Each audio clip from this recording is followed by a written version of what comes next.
So where's the freedom at? Where's the freedom lie? How can you stop struggling with struggling? Because actually, that's God's will for you. And when I say the church, understand I'm not talking about what Jesus meant when he said the church, which is just a body of people who believe in him. I'm talking about the local institutions that are formed. Now, this is not a video against church, but what happens is I don't want the world to be my God. I don't want my flesh to be my God. So now I'm going to make religion my God, or now I'm going to make church my God, or now I'm going to make this pastor or spiritual leader my God.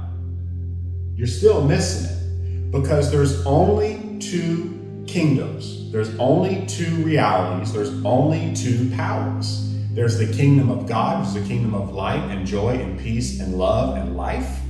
And there's the kingdom of the devil. That's death, theft, and destruction.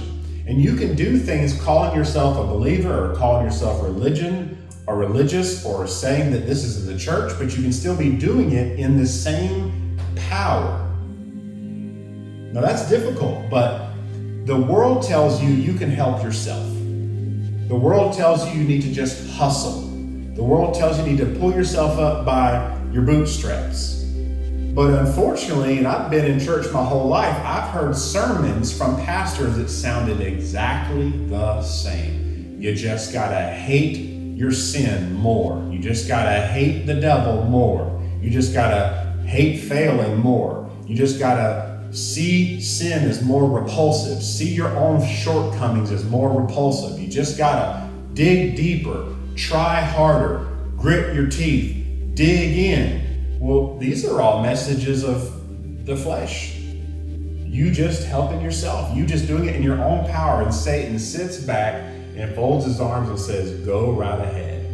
You do that, because you're going to end up getting the same result.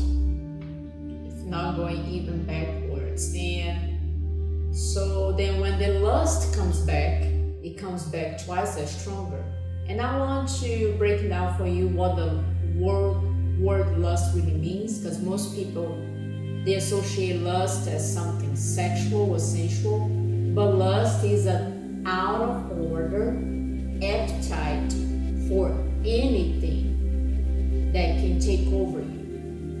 It's just not something that is sexual, but lust is out of order appetite. It's an uncontrollable appetite for anything. Some people have an out of order, uncontrollable appetite for arguing. That's lust. Some people have an out of control appetite for complaining.